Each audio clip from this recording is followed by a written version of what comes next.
Selamat datang di Cerita Bebas Channel. Selamat datang kepada para pecinta cerita misteri dan cerita horor. Di video kali ini, saya akan membawakan kisah tentang 3 teka-teki kematian misterius yang masih belum terpecahkan di dunia. Beberapa kasus kematian dengan misteri yang belum terpecahkan biasanya tak hanya membuat bingung penyidik ataupun pihak berwenang, tetapi juga masyarakat ikut bingung. Terdapat sejumlah kasus kematian di seluruh dunia yang masih menyisakan teka-teki tak terpecahkan. Teka-teki ini pun bahkan seringkali menimbulkan spekulasi tertentu di kalangan pecinta misteri.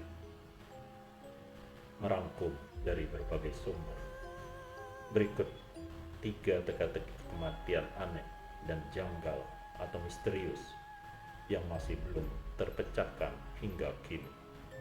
Yang pertama, pembunuhan di kamar 1046.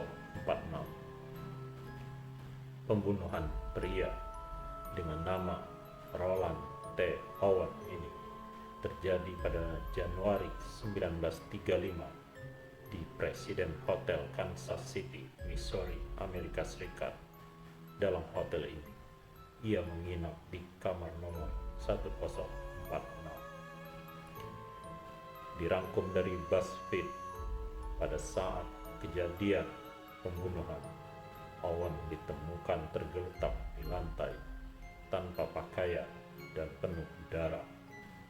Darahnya bahkan menciprat ke mana-mana di segala arah di dalam hotel tempat dia menginap, mulai dari tempat tidur, dinding, langit-langit kamar, hingga kamar mandi. Pihak berwajib datang untuk melakukan olah tempat kejadian perkara. Dari hasil penyelidikan, seseorang telah mengikat leher, pinggang, dan pergelangan kakinya. Bekas-bekas luka yang ada di tubuhnya menandakan ia telah disiksa selama berjam-jam lamanya. Tak hanya itu, Owen juga memiliki luka bekas tikaman benda tajam di beberapa bagian tubuh. Tulang patah, paru-paru tertusuk, dan sejumlah luka berat. Kendati demikian, Owen masih hidup saat ditemukan. Pihak kepolisian lalu menanyai Owen apa yang terjadi. Anehnya, ia hanya menjawab, "Saya terjatuh di kamar mandi." Pun ketika ditanya sosok yang sempat bersamanya, ia hanya menjawab, "Tidak ada." Owen akhirnya dilarikan ke rumah sakit untuk mendapatkan pertolongan. Namun nahas, ia meninggal hari itu juga pada 4 Januari 1935. Kejanggalan kasus ini terletak pada sosok Owen sendiri. Pelayan hotel Randolph Ross menerangkan, ketika berada di kamar, Owen punya kebiasaan untuk membiarkan ruangannya gelap gulita dengan hanya menyisakan lampu kecil di meja untuk tetap menyala. Keanehan sikap Owen turut dirasakan oleh petugas kebersihan hotel bernama Mary Soptik. Saat selesai membersihkan kamar pada 2 Januari 1935, Soptik mendengar Owen berkata, "Tolong jangan kunci pintu, karena teman saya mau datang." Pada tanggal 3 Januari 1935, Soptik sempat mendengar Owen berbicara di telepon dengan seseorang. Ia menyebut sosok di telepon sebagai Don dan berkata bahwa ia sedang tidak lapar. Tak hanya itu, pada tanggal yang sama pukul 4 sore, Soptik sempat mendengar lagi suara berat pria dari dalam kamar Owen ketika ia datang untuk menawarkan handuk hangat. Hingga pada 4 Januari 1935, operator telepon Presiden Hotel menyadari bahwa telepon di kamar 1046 tidak diletakkan dengan benar. Beberapa pelayan diutus untuk mengecek kondisi Owen dan menemukan dirinya sudah dalam keadaan kondisi babak belur. Dalam penyelidikannya, polisi mengatakan bahwa mantel dan semua pakaian Owen menghilang saat tubuhnya ditemukan. Selain itu, polisi menemukan jepit rambut, sebatang rokok yang masih utuh, dan 4 buah sidik jari kecil yang dicurigai milik seorang wanita. Kejanggalan yang lebih mengganggu adalah identitas palsu yang digunakan Owen. Disebutkan bahwa pria tersebut check-in menggunakan nama palsu dan tidak seorang pun mengenal sosoknya. Pada saat dimakamkan, sosok misterius mengirimkan sejumlah uang untuk biaya pemakaman Owen. Uang ini dikirimkan dalam amplop tanpa nama dengan pesan "Love Forever, Louis". Sampai saat ini masih belum diketahui siapa sosok Don yang diduga menjadi pembunuh Owen.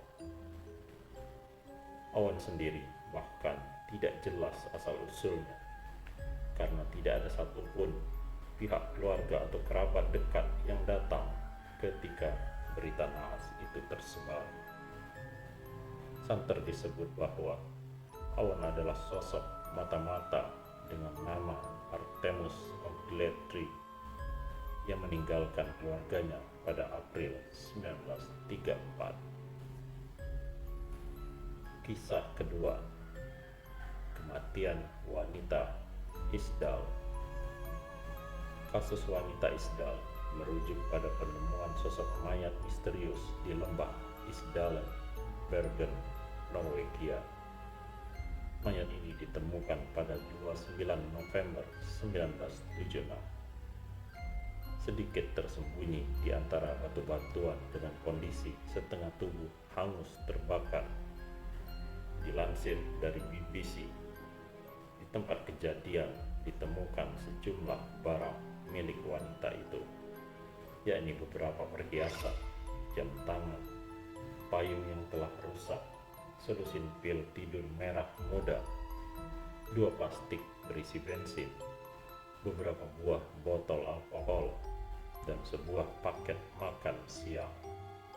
Anehnya, perhiasan-perhiasan itu diletakkan di samping mayat, seolah sebagai tanda penghormatan kematian. Selain terbakar, dalam tubuh wanita tersebut juga ditemukan gas karbon monoksida, 50 butir pil tidur, dan sejumlah luka memar di leher. Sidik jari wanita ini pun telah dihilangkan dengan catatan dental yang tidak bisa ditemukan sama sekali. Keanehan mayat wanita yang tak teridentifikasi itu kian membingungkan, dengan penemuan 2 buah koper yang tersimpan dalam safe deposit box di sebuah stasiun kereta api di Bergen. Ketika dibuka, penyidik menemukan bahwa semua merek pakaian telah dibuang. Ditemukan pula beberapa paspor palsu dengan nama-nama khas Eropa, yakni Genevieve Lancia, Alexia Zarna Merces, Finella Love, Claudia Nielsen, Claudia Chell, Vera Jarlet, Vera Skolsenek, dan Elizabeth Lynn Hoiberg. Deretan nama ini membuktikan bahwa sang wanita sudah pernah bepergian keliling Eropa dengan nama palsu. Tidak hanya itu, penyidik menemukan sejumlah uang Deutschmark atau mata uang Jerman, beberapa buah rambut palsu atau wig, sebuah salad dengan resep dokter dan alamat yang telah dibuat, serta sebuah jurnal berisi kode-kode tak terpecahkan. Hingga saat ini masih belum diketahui sosok asli dari wanita Isdal. Banyak orang menyebut bahwa wanita ini merupakan mata-mata Jerman yang tewas dibunuh oleh dua orang pria di Bukit Loya. Kisah yang ketiga, kematian Somerton Man atau Tamam Sud. Menurut ABC News Australia, jasad Somerton Man ditemukan pada 1 Desember 1948 di pantai Somerton, Adelaide, Australia. Mayat pria ini pertama kali ditemukan oleh John Baines Lyons saat sedang berenang bersama teman-temannya. Ketika diselidiki, tidak ditemukan tanda-tanda kekerasan pada mayat yang tewas dalam kondisi mengenakan setelan utuh itu. Hanya terdapat sebatang rokok yang telah dihisap separuh di samping tubuh korban. Somerton Man pun dibawa ke rumah sakit untuk proses postmortem. Hasil sementara dari pihak dokter menyebutkan kalau ia meninggal akibat serangan jantung. Saat itu, pihak kepolisian merasa kesulitan mengidentifikasi sosok Somerton Man selain tak memiliki kartu identitas dan paspor. Barang-barang bukti yang bisa dikumpulkan hanyalah tiket bus jurusan North Glenelg, sisir logam, permen karet, rokok, sapu tangan, dan korek api. Sama seperti wanita Isdal, pakaian dikenakan Somerton Man tidak memiliki merek. Seseorang, siapapun itu, telah dengan sengaja membuang merek pakaiannya lebih dari sebulan setelah penemuan jasad pria itu. Tepatnya pada tanggal 14 Januari 1949, penyidik menemukan sebuah koper misterius yang tersimpan di stasiun kereta api Adelaide. Ketika ditelusuri, koper tersebut ternyata telah disimpan seseorang sejak tanggal 30 November 1948 pukul 11 siang. Persis seperti pakaian yang dikenakan, semua pakaian dalam koper juga telah dihilangkan mereknya. Hanya tersisa nama T. Kim yang tertulis pada dasi dan kantong laundry.